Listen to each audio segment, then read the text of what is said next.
Greetings, Earthlings. All right, this is going to be in a fun week. A little bit different kind of week because I know you're used to writing about a page of notes every day with me, and now you're not. Okay? This booklet that I made sure everybody has is going to be what we use, and most people really do enjoy these. Okay? You're going to need your colored pencils, and here we go. We have a lot to get done. Okay? On the back, please write your name up here by the staples. The reason I'm telling you that is this back is going to be where you put your vocabulary terms. It's going to be kind of your user's guide or your glossary. Please write your hour up here. The most important thing to me in this is that you get it complete and that it is neat. If you have bad handwriting, slow down. Okay? I don't have extras of these either, so be very careful with this. Here we go. All right. Notice I'm not using my favorite gel pen. I love them, but they bleed through this thin paper, so I'm using a regular boring ballpoint pen. Right, Solar System Travel Guide. The idea behind this is you could use this if you were able to travel around the solar system and you'd know what it was going to be like, what that place was going to be like before you got there. Or imagine you met a friendly alien, okay? And they were looking for a place to live, and you said, well, man, you guys are nice and all, but Earth is getting kind of crowded. Why don't you check out some of these other places? And you handed them your travel guide so they'd know what kind of living conditions each of these places has. You'll notice when we get in here that Pluto is included. I've been doing this travel guide since I think 1997. I don't know. And it's in 2006 when Pluto got kicked out in a rigged vote. We'll talk about that later. Okay. It still exists. It doesn't matter if you call it a planet or a dwarf planet. It's still a planet. And it's probably going to make a comeback and be included in the traditional planet club again. NASA's already working on it. If you go on their website, Pluto is back in most of the lists. All right, here we go. Now, the first thing you need to do is just something to make this less annoying to use. Okay? You have a nicely built, freshly stapled, crisp copy. You need to break it in a little bit by folding each of the pages back against the staples. And you'll notice your Mercury page has a severe case of stapleosis. It's going to be very crowded on the Mercury page. The other ones have plenty of room, but we're going to write really small when we write the Mercury data. Okay, so fold it back. You got 9 or 10 folds to do there. Fold each page back against the staple. There's nothing more annoying than a paperback book that automatically loses your place. Okay. There's the asteroid belt, Jupiter, beautiful Saturn with the rings. You'll notice the booklet is getting wider. That's on purpose. Uranus, yes, I said that right, Uranus, not Uranus. Neptune. And, hey, look. Sorry, my camera holder is in the way. It's Pluto hiding behind something called TNO. Everybody always goes, TNO? That's an abbreviation for trans-Neptunian objects, anything past Neptune, including Pluto. There's lots of stuff out there past Neptune, and this is a catch-all term, trans-Neptunian objects. We visited 2 of them, Pluto, and I forget the name of they renamed one of them. All right. Here we go. A piece of scratch paper comes in handy because we're going to do some coloring. This isn't all about coloring, and I'm going to give you some projects that are optional that you can do if you're artistic and you like coloring kinds of stuff. Okay. This first one I would like everybody to do just to see it. Okay. Grab your black. I'm going to make this line a little bit darker, the edge of the sun.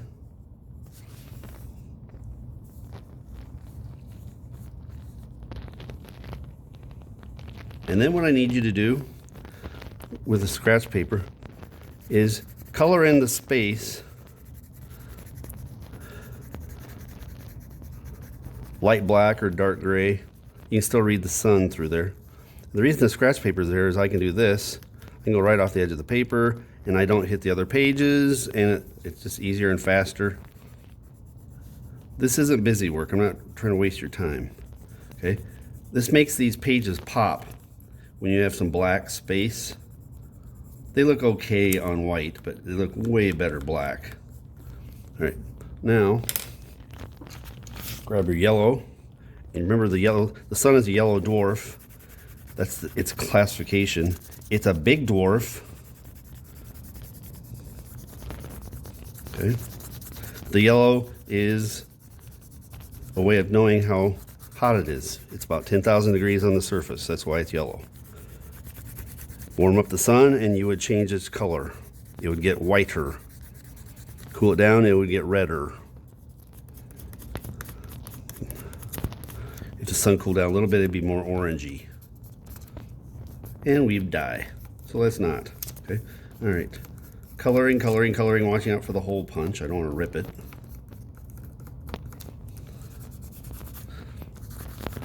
Bet you didn't know the sun had staples. That fold is getting to be a pain. Okay. If I knew how to edit, which I don't, I would have this already colored or skip ahead. But this is the no editing channel.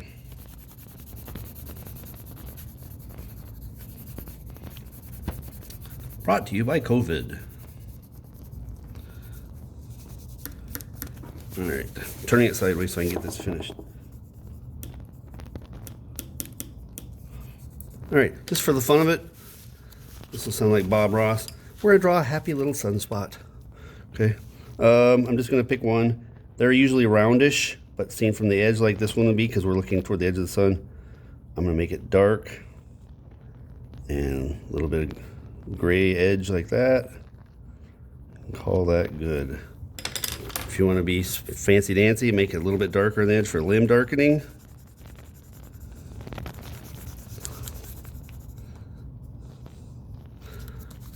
All right, now we're not going to spend the time coloring right now.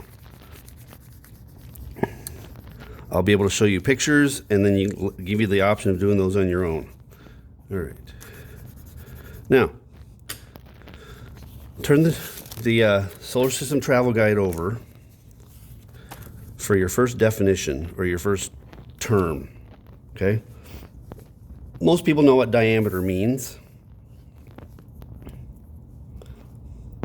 but we're going to use the average diameter, okay? And what I'm talking about is these objects the planets aren't perfectly round. And if you measured it across from edge to edge at the equator, you'd get a bigger measurement than if you went from North Pole to South Pole. Most of them are slightly squished because they're spinning so fast. They have love handles, Jupiter especially. Okay, so diameter is referring to the average distance across, and you can abbreviate.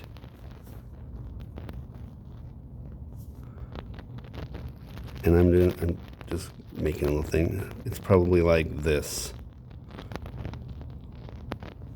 All right, now this is meant to be interesting to your brain, where you compare these planets to each other. If you wanted to make this boring, the way to make this boring would be, okay, boys and girls, we're going to do everything you didn't want to know about Mercury all at once. Okay, we're not doing it that way. So we're going to do the important things about these planets with the flip method, where I'm going to tell you how big Mercury is, then I'm going to tell you how big Venus is, then I'm going to tell you how big the Earth is across that way. Then your brain will go, whoa, that one's big. Oh, that one's tiny, that kind of thing. Okay, here we go. And remember, you can pause me for this one, because Mercury's page is so small and the staples have eaten stuff. I would like you to write the word miles on this line. You want to write miles on the other ones because the miles is already there. The staple ate the word miles. It is there, but it's hidden behind the staple. Write the word miles, and then above it, neatly write 3026. Okay? Now, the worst thing you can do is skip a page by accident and then find out when you get out to Neptune that, oh man, I wrote all those on the wrong page. Be careful. Okay? It's happened to everybody, including me. Okay? So be careful. Make sure you're on Mercury, 3026. Okay? Venus, 7,504. So right off the bat, your brain goes, whoa, that one's twice as big. 7,504. Earth, the average, okay? This isn't across at the equator. The average is 7,909. But you can round it up to 8,000. Nobody's going to care. Okay? Mars, 4,211. So it's a lot smaller. But there's a real possibility that we'll have people on Mars in the next decade or two. Okay? There's a lot of room on Mars because there's no oceans. There's more land on Mars than there is on Earth because it's almost all dry. Okay? All right. We don't do much for the asteroid belt. We've mentioned a little bit, but not too much. Okay? Now you should be ready for writing Jupiter's diameter, the biggest planet. It's a whopper. 88,650. That's a honker. All right? Saturn. This doesn't count the rings. 74,732. Uranus. Make sure you're on Uranus. 31,693.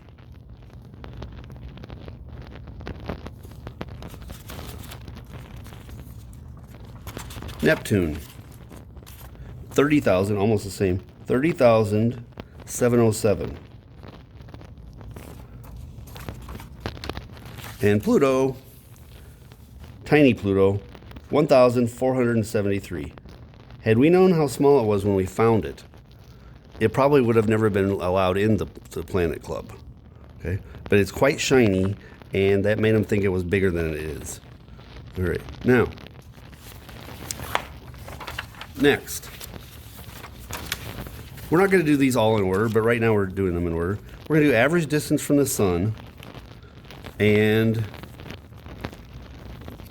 you're going to need to write neatly and small, okay?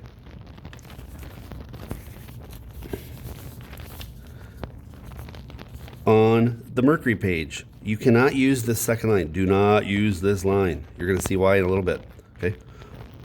On this line, I would like you to write miles. It was there, but the staple got it. And then in this space up above, I want you to write, let me get the number exactly right, 37.3 million.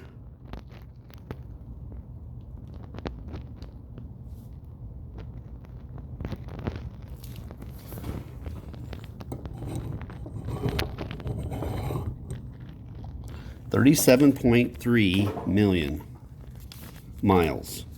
Okay, now the other pages, you're still going to need to write small, but not that small. Okay, notice we've got the miles here. Okay, so for Venus, write 65.1 million. 65.1 million. For Earth, 93.0 million.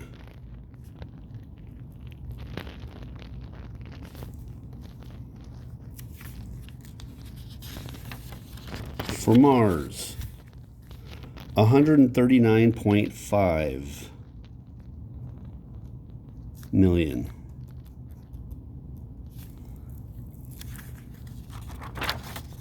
Skip the asteroid, but you should be ready for Jupiter now. These numbers are getting large, really large. 483.6 million.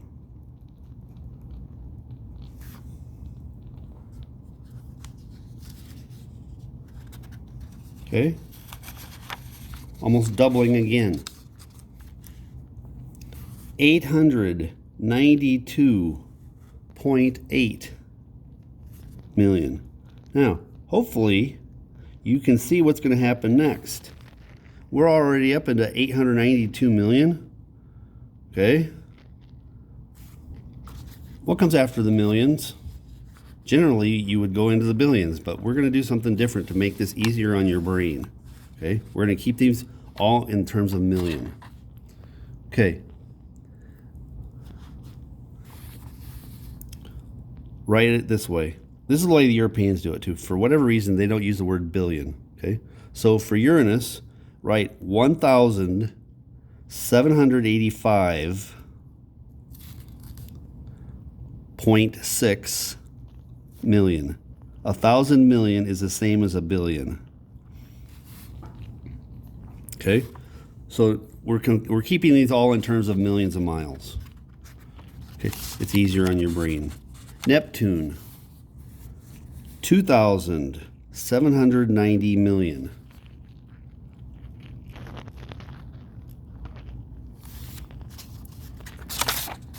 And good old Pluto, 3,000, that's in other words 3 billion, 3,673.5 million. Now, if you're a normal person, your brain's getting full, and you're like, oh my goodness, there's too many numbers, these numbers are getting big. Is this whole thing going to be like this? No, it's not. Okay? It's supposed to be easier to use. I'm trying to make a point here. Okay, now, those are getting obnoxious. The farther out you go, oh my goodness, the numbers just get too big to use. So, there's an easier way, and now you need to go to the back of your travel guide again for your next vocab. Astronomical unit. This is the nicest tool. Oh my goodness. Astronomical unit, which everybody calls an AU. I'm going to back this back up for a little bit. A little, not all the way. All right. Let me be a jerk and ask you kind of a trick question. If somebody asked you, hey, how far is it from Albert Lea to the Twin Cities? And before you even got an answer out, they said, but I want it in inches. You'd give them a goofy look like, what are you talking about? Who would want to know that in inches? It's like 7 million inches. You could do it eventually if you had a calculator with you. Okay? I mean, a normal person would say, it's like 100 miles. Or it's about an hour and a half drive. Nobody wants to know a number, an answer that is obnoxiously large when you could use a smaller one. The astronomical unit does that for you. Here's what it does. 1 AU equals the average Earth-Sun distance.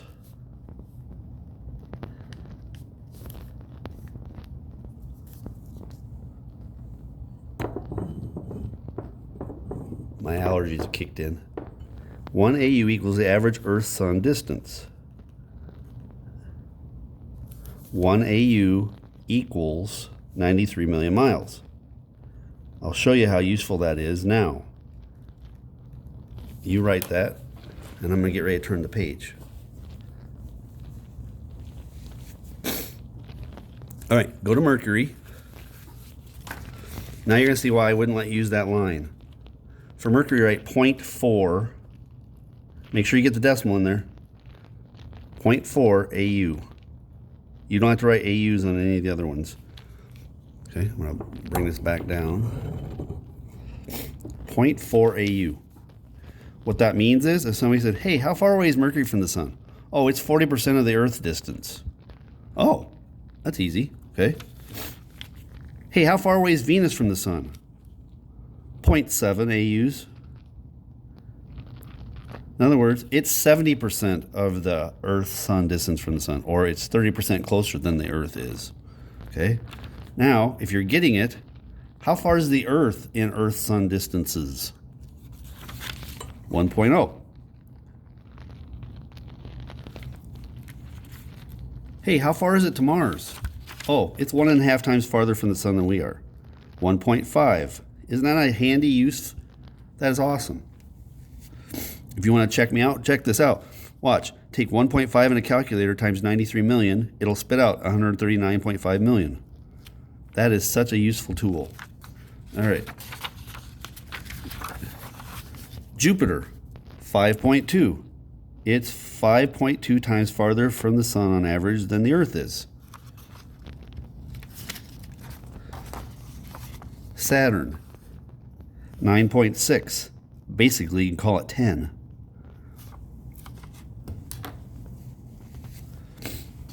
Uranus, 19.2. Farther out here, the sun is getting quite a bit dimmer. Neptune, 30.0. The sun is 1/900th as bright at Neptune as it is here. 30 squared. And Pluto, 39.5. Almost 40 times farther from the sun than we are.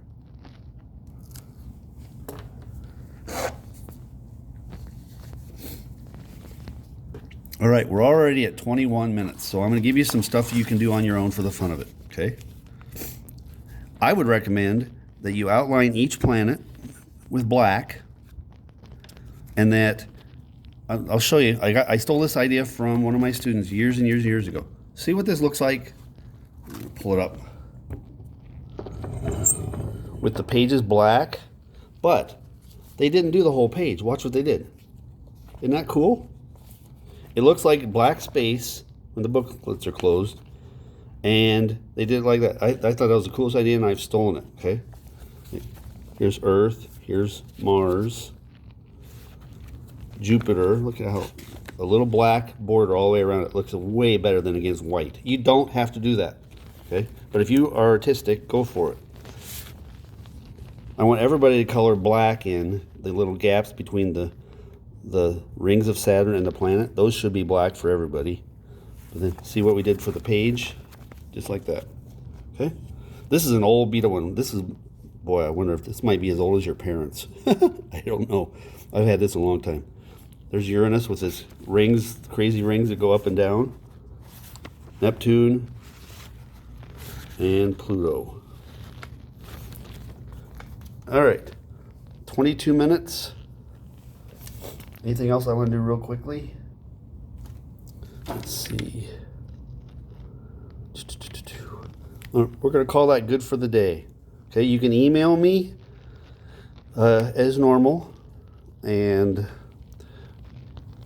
good luck.